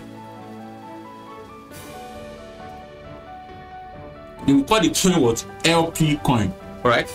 So, and they say, okay, anybody at all that want to buy laptop from them must use LP coin. But people does not have LP coin. So now when they create LP coin, the total number of LP coin that is available that they created was what? 30. Right? They created just 30 LP coin. Right? Now, because they were the person that created it down, they set the default value of this LP coin. Now, they now set the price of 1 LP coin because they wanted to sell it to people, because people want to buy laptop from them, and they told people that, see, we won't collect dollar from you. You have to use your LP coin to buy. That's the only thing. The 5 agreed that they were going to create their own currency, and they will call the currency LP coin. Just the same way nations agreed and they created dollars and they started using it as means of exchange. All right. The same way, my country, Nigeria, adopted the currency. They call it Naira. See, you and your colleagues can actually have a services and call it LP coin. For example, I run cryptocurrency, right? Crypto toilet forum, right? And I accept dollars. So, and let me tell you what we have in store. Once we hit 10,000 members, we are creating our own cryptocurrency. I'm just letting you guys know, which is going to be called crypto toilet token, right? So, what is going to happen? Because I want to explain to you is what, because right now, when you want to pay for premium services or any other services, or maybe people want to run ads or any form of things, they have to pay us with dollar, right? Maybe USDT. But after creating our own coin, we no longer collect dollars. We'll be using our cryptocurrency. That is the same thing I'm explaining to you here. So anybody can create it, even you. If you have a group of friends, maybe you are into designing and you guys are offering services and that people really patronize you guys very, very well. You and your guys can come together and agree to create the currency and say, see, we won't be collecting normal currency from people. We adopt down cryptocurrencies, and this is what people are going to be using to pay us, and you will set the value. All right. Now, let's say this group of 5 friends set the values of this 30 LP to what? $200. Right? Which means 1 LP is equal to what? $200. That means the total 30 LP that is available is worth what? $6,000. All right. So that means the 30 LP is equals to what? 30 is equals to what? $6,000, right? Pay attention so that you know how cryptocurrency gain its value. Now, let's say people that want to buy laptops from these people, they have huge customers. Are what? 60 people. 60. Let's say people that want to buy laptops from them is what? 60 what? People. Now, those 60 people came to these guys. You want to buy a laptop. Then this guy said, no, for you to buy laptop, you have to buy our LP tokens. All right. And you need to come and purchase laptop back from us. So, okay, these guys came and they want to buy LP token and realize that what? 1 LP is currently worth what? $200. Now, remember, in economics, the higher the demand and the lower the supply. If if demand is high and supply is low, there will be what? High price. There will be an hike in the price, meaning the price will be very, very high. So now 60 people are trying to fight for what? 30 LP token. What is going to happen? Let's say out of these 60 people, let me give an example. Mr. A, all right, Mr. A came and he bought what? 2 LP token. All right, 2 LP token. Mr. A bought it for, because at the first time the 1 LP token is cost $200. So since Mr. A bought 2 LP token, it means Mr. A has invested what? $400. All right. Now, how many tokens is left? This means the total token left here is now what? The total token now left is what? 28 token. That's what's left. 28 token. Now, Mr. B, I haven't seen that Mr. A has bought what? Mr. B, I haven't seen that Mr. A already bought 2. Was very, very quick to buy 10 immediately. Now, when Mr. when Mr. B immediately want to buy 10, because Mr. A was the first person to buy 400 of the token, that means the token has reduced and the demand for it is high. The new price is now currently $250. All right, new price is now currently $250. And Mr. B bought 10. That means Mr. B buying 10 LP token cost him $2,500, right? $2,500, because the price has increased, because the price will always increase because he was the second person to buy. Now what happens? Because Mr. B bought 10 LP token for $2,500, because the price has increased, it automatically means 1 LP token is now $250, and this guy that bought 2 LP token at $400, if he's to sell his token is now currently worth $500. So this guy has made extra $100. This guy has made extra $100 profit. Now don't forget that this person has buy 10, so 10 plus 2 12. That means in this place we have 18 LP token left. All right, that's all we have left. Now that 18, remember 2 people out of 60 has bought 12 out of the 18 token left. Now because they bought 12 out of the token left, the next person I want to buy this token, which is Mr. Sinako, I haven't seen that yet. That 2 people already consumed 2 people already consumed 12 part of the token. This person quickly came and he quickly buy 5 LP token. All right, he bought 5 LP tokens, but when he came back to buy it, remember that the price was currently $250 before, but this time around the price is now what? $300. Okay, price now $300. That means his 5 LP token he bought it at what? $1,500. $1,500. Now what happens to this first 2? Mr. A and Mr. B is now in massive profit. So now what happened is what? Mr. A 2 LP token he bought initially is now what? His token is no longer 400. His 2 LP token is now what? 600. All right, 600. If it's to sell it, it's now worth 600, because that's why cryptocurrency is first confessor. The early you adopt it, the early you make a profit. So what is happening now? Mr. A is now in profit of what? 200, because his initial investment was 400 and his current, the value of his coin is now what? 600. All right, Mr. what? A is now in what? Profit of $200. Mr. B is now in profit of what? Because Mr. B spent only $2,500 to buy 10 tokens, but because 10 tokens, the token is now what? 300. That means 300 times 10. That means Mr. B's total 10 token is now what? $3,000. because he invested more compared to Mr. A. Right? So Mr. B profit is now what? $500. The higher you invest, the higher your profit, and the higher your loss. So now what happens? Now remember, when Mr. A, B, C buy, they bought total of about what? 17 tokens. So we now have how many tokens left? We have 13 tokens. Alright, so the total token left is what? 13. 13 LP token is left, and we still have about how many people down? 57 people needs to fight for this 13.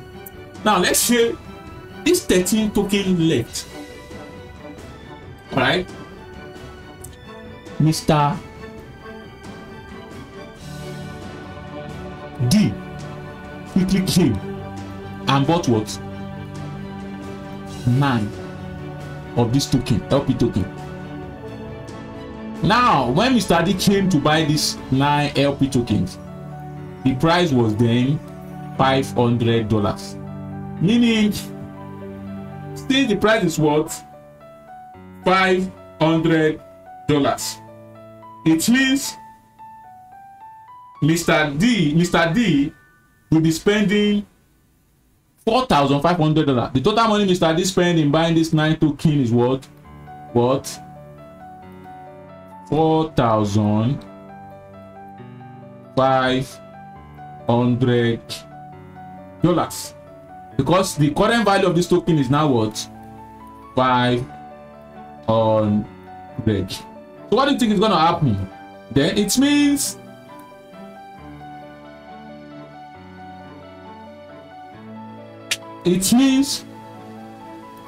Mr. C current worth of coin is now what? His current 2 coin is now worth $1,000 as the first person to buy, and his profit is now what? His profit is now $600.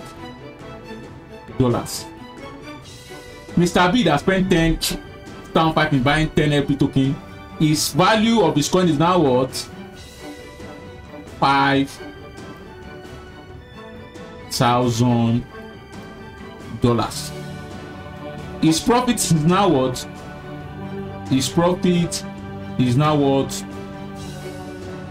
$2,500. His profit is not 2,500. Now, this guy that bought 5 LP token with 1,500, what do you think his profit is going to be? His profit is going to be what? His money, his value of coin is going to be what? $2,500. His profit will be what? $1,000. All right, this person's own remains 4,500. Now, from all of this, how many coins do you have left? Now we have total of 6 coins left. All right, we have total of 6 coins left. All right, and we have how many people left? Keep dragging for this coin. We have about 56 people asking for this coin. All right, 56 people asking for this remaining 6. Since those 56 people are saying, the coin is almost finished too, then one person, which is Mr. E, very smart, quickly buy the remaining 6. All right, he bought the 6, but when you want to buy the 6, the 6 coin is now worth what? The 6 LP token is now worth what? $6,000, because the demand was too high. All the remaining LP token is now, the value is now has skyrocketed to what? To 1,000. To 1,000.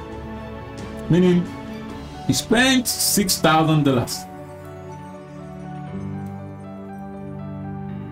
to buy all these minutes. You might be wondering, why will he spend? How will he buy at a higher price? He bought at a higher price because he made his money back. Remember, the current value of that coin is now what $1,000. $1,000.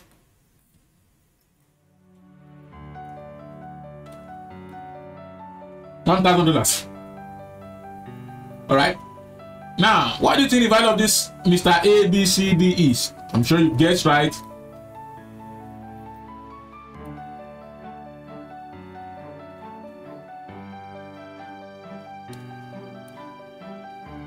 All right.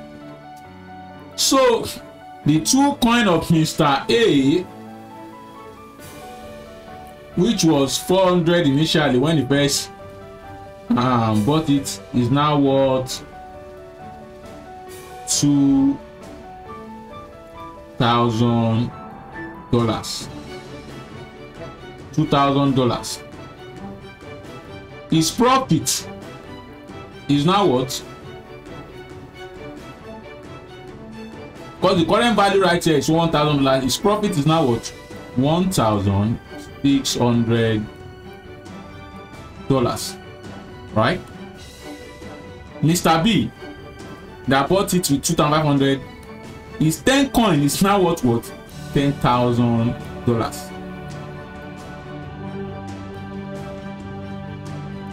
His worth of his coin is now worth $10,000. Something is spent 2,500 for. His profit is now what?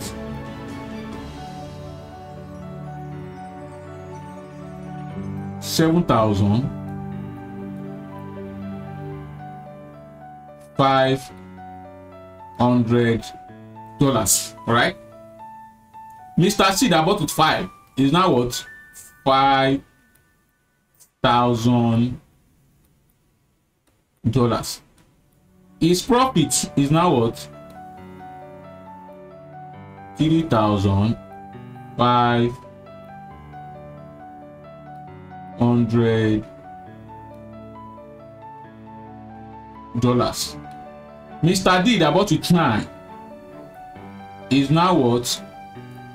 $9,000.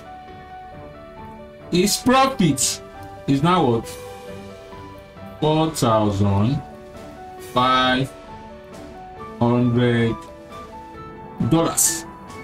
Mr. C is currently what? $6,000 because Mr. E is the one that bought the last. Now what happens? We have 1, 2, 3, 4, 5 out of 60 people fighting for 30 coins. The coin is finished. The coin has finished. So what happens? What happens? Well, the next thing that will happen is there will be a debate, a bidding among the remaining 55 members who were unable to get the coin. All right.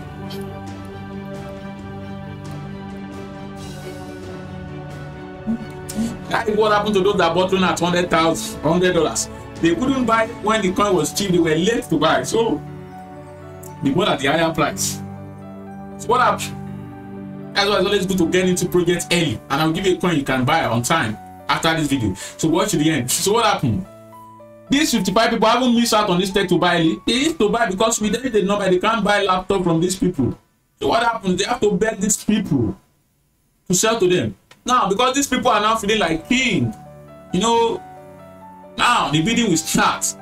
Let's say they are begging because the current value is currently 1,000 because that is the price this last person bought it.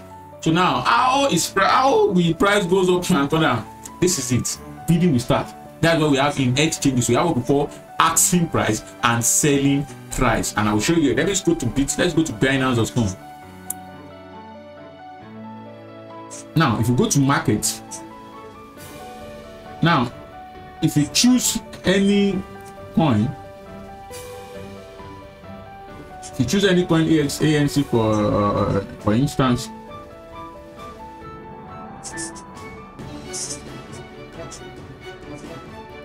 you see what you see something going on here. See price, asking price. This top red here is what we call what? Selling price. This is what this green one is called asking price. Asking price means the price buyers are begging sellers to sell to them. These are the sellers right here. These sellers are in red. These are the price the sellers say no, this is price we want to sell it. This green here is the price buyers are begging sellers to sell to them. That is the concept right here. Because this coin is now in the hands of all the 5 people and they need it. They need it. So what's going to happen? Bidding will start. Sell for us. Now let's say they say sell for us 1,000. You say no, I can't sell for us to 1,000 because I bought it 1,000. Okay. They say okay, the price. So all these 4 people will determine the price of this coin now. All right. So let's say Mr. A, they were begging Mr. A, B, C, D to sell for them. Then Mr. A says C. I can only sell to my own tool at what? C, at 5,000 per LP token, because they are the one in control of the token, and so they can do anything they like with it per LP token. All right. I can only sell one per LP token. It's too costly. He went to Mr. B. Please, Mr. B, please sell token to me. Mr. B says, see, I will just pity you. Then I can still sell it to you at what? $4,500 per LP token, right? See, it went to what? Mr. What?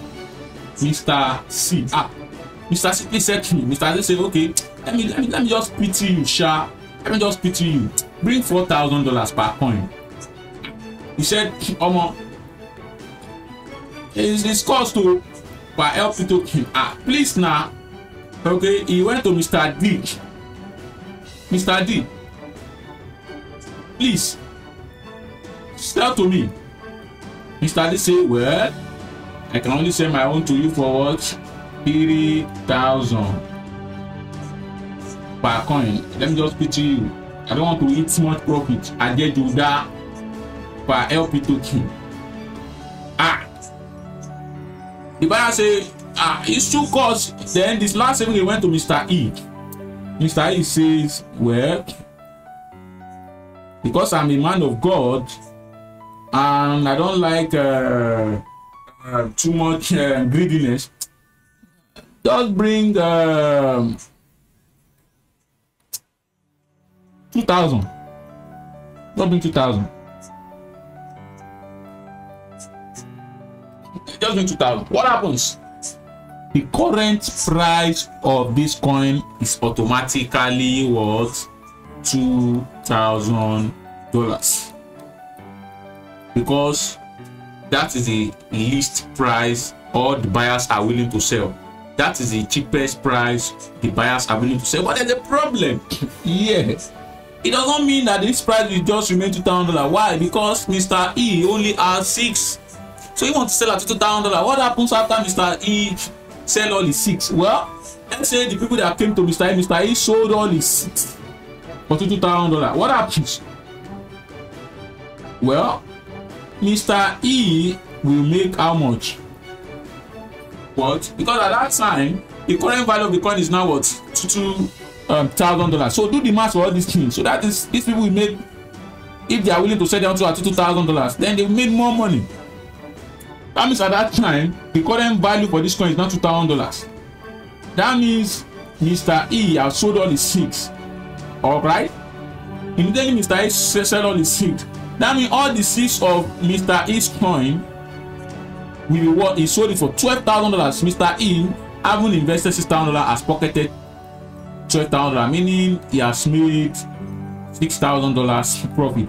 But immediately Mr. E already sold his 6. Bam! That cancels Mr. E. Don't no longer have coin. What happens to the coin? Will the coin remain 2,000 as price? Well, no. Why? Because the remaining 4 sellers were 1, 2, 3, 4, and the new seller that just bought it, you don't know. Let's say the new seller that just bought, all of them two are adamant and they are selling at high price, because nobody that bought at 2,000 want to sell their own at 2,000 just like that. So now, the price you see here, what is the cheapest price? The cheapest price there now is now what? 3,000. That means the new price of this coin item will jump back to what? To $3,000. The price will skyrocket. Why? Because this nigga that sold his own 6,000 has sold all the coin he have. So if all these 4 people keep on sticking to their price they gave right here, which 3,000 is the least of the, that means the current value of the coin is what? Is 3,000. Can Can this price fall? Yes, the price can crash. How will the price crash? Let me tell you how the price will crash. Now, let's say why Mr. A, Mr.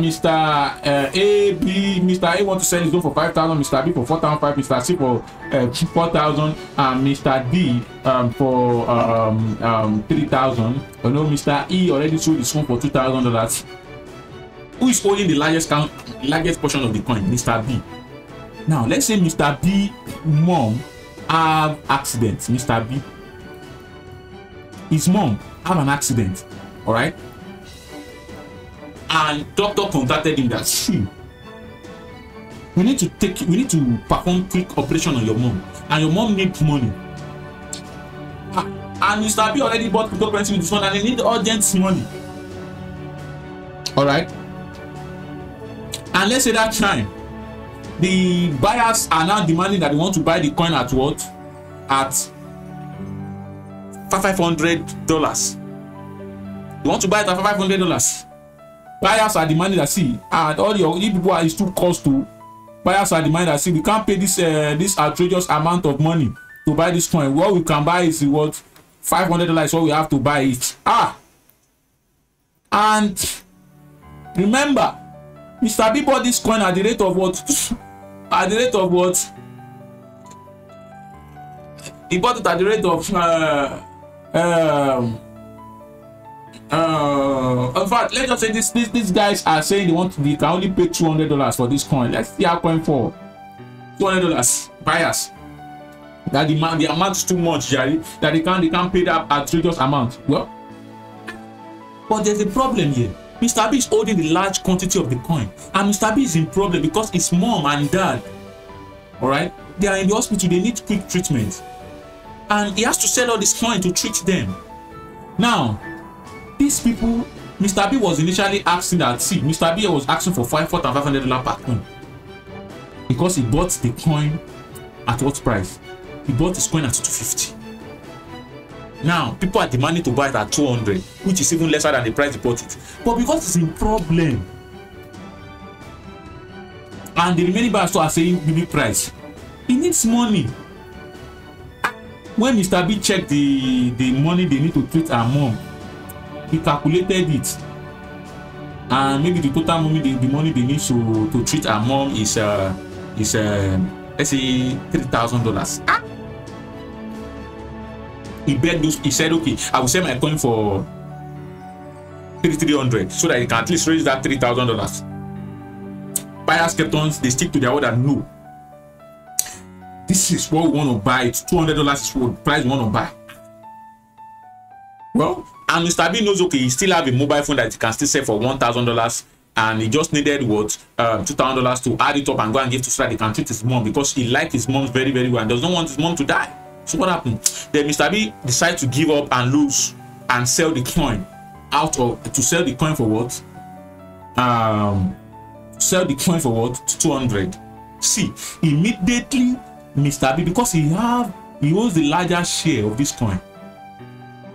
Then, if Mr. B quickly go and sell all the 10 at $200, you see all the price you see here has crashed automatically.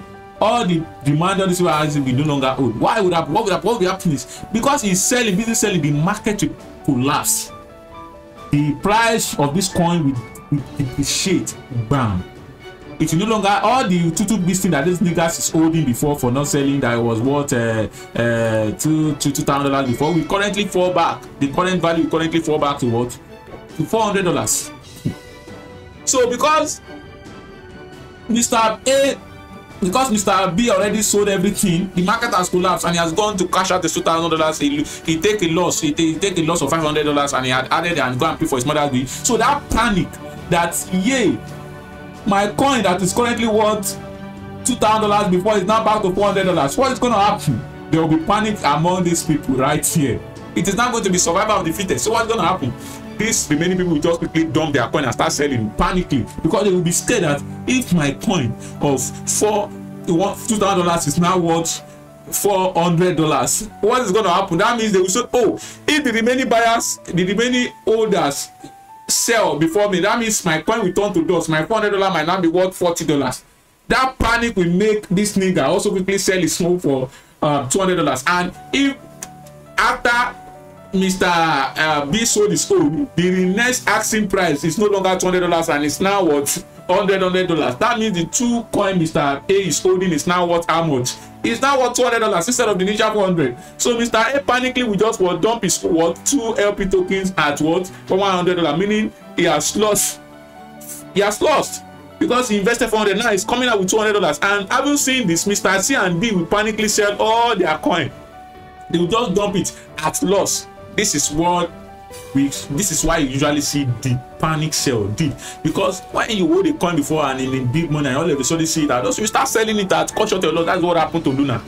Everybody cut short their losses and start dumping, then the market crumble. So that is how cryptocurrency gain value and also lose value. I hope this video is able to help you. So if you enjoy this video and you enjoy my explanation, see, you don't want to miss out, because I have a lot to teach you guys on Crypto Toilet. What has been holding me from teaching you guys on our forum is the fact that I want you all to understand technical analysis first, because if you do not understand technical analysis and I start posting things here for you guys to make money, you won't understand. But at the end of this tech analysis video, all this shit you see, you won't see it anymore. You'll be seeing nice tutorials on crypto trading, which you'll be able to make massive money. You will be able to improve very well. But this is still the concept of cryptocurrency that I'm explaining to you guys. So this is all about cryptocurrencies, guys. So if you want to learn, if you enjoyed this video and you would like to see more of it in our next video, because I said there will be a series of videos we'll be uploading, so kindly do me a favor. Subscribe to this YouTube channel, hit the like button, and turn on the notification bell. Don't forget to tell your friends about Crypto Toilet. Tell them to come and learn for free. All right, you won't see this video anywhere on the YouTube. You're free to search it. You won't see anybody that will teach you in depth like this. So I took my time to teach you guys. All right, so guys, so this is it. This is how it works. Okay, so in our next video tutorial, okay, our next tutorial will be what crypto basis. Okay, so that place we will know how to use exchanges, centralized, every other things you need to know, because I want to teach you guys from the basics to pro, so that at the end of it all we have crypto knowledge, and so no one will just come and swindle you of your money, collect your money from you, and they will not teach you anything. So all right, so this is it, guys. And yeah, if you like this video, subscribe, and don't forget to follow us on Twitter as well, okay, so that you won't miss out on our subsequent updates. And also register on Crypto Toilet forum if you've not registered, because I'll be putting the updating all the videos in learning up right here, guys. Okay, so like I said, I promise you guys one coin, and the coin I promise you guys you want to buy is extra to what coin gecko. So that coin is what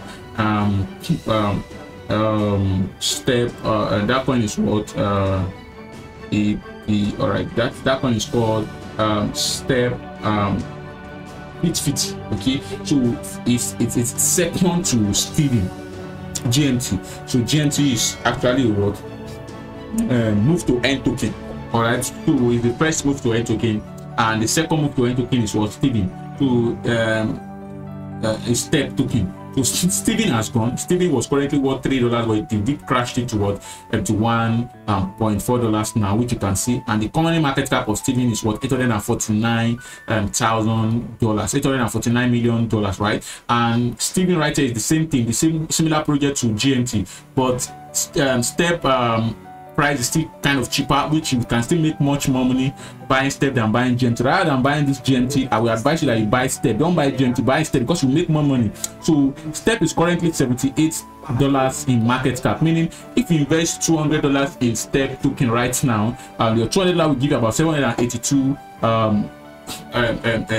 step token. You can buy step token on gate.io. So if you invest $200 in step token right here, the $200 will give you what 782. Remember, I'm not a financial advisor. Now if step token, which is currently 78 million market cap, that's to the same market cap of GMT in the future, your $200 return, let's see how much your $200 return. So we go to market cap of, all right,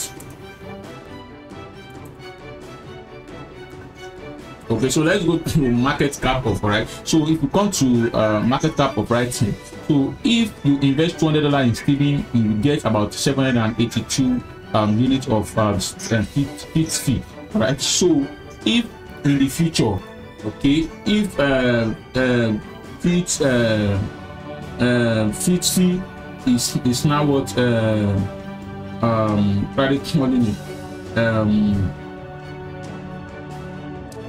if e.tc is now what the market cap of GNT is currently, the market cap of GNT is currently $849 million, and the market cap of e.tc is currently $778 million. If in the future e.tc gets to market cap of e.tc gets to $849, then e.tc will be worth $2.78. And if we multiply $2.78 times this 782, okay, 782 times $2.78. So let's see how much we make. So that means your $200 will be worth $2,173. And so I will advise you that invest in e.tc than investing in GNT, all right? Because when you invest in e.tc, you will get more coin, and they are the same project, and e.tc is really also money. People really want to know much. People are really investing in it, okay? And it's on Avalanche blockchain. You can buy e.tc on gate.io and many places. They've not listed, and the one beautiful thing about this thing is that they've not even listed on Binance. If they go and leave e.tc on Binance and market comes back, see it to really move, because they listed it on other top exchanges. So the next exchanges left is to list e.tc on Binance and what are they calling it? This Coinbase. Okay, so that is all for this video. Thank you guys for watching. Don't forget to leave a comment, and if you have anything you don't understand in this video, please, this video will be posted on our forum right here under the learning hub. So if you come to Crypto Toilet under this learning hub, you will see the video will be posted there. So if you do not understand anything, kindly come to this learning hub here, and yeah, drop your comment on the video so that I will answer your comment. I will only answer your comment on the learning hub. And may I also remind you that at the end of the text analysis, you'll be able to use all these features you see here to make money. Yeah, a lot of people don't know that this feature is very powerful in making money, but you don't know. That's because you don't know about technical analysis. But once you are done technical analysis, I will show you how to use all these features we included in our forum to make money. These things are currently trending coins, okay? And I'll show you how to make money. All right, after we are done, you can see passenger coins are money, so you take advantage of all these things and make money. So that's all for this video. Don't forget to subscribe to our YouTube channel, like this videos, and subscribe to this particular YouTube channel, okay, and our second YouTube channel, and don't forget to register on our forum. Thank you guys for watching. Do have a wonderful night rest.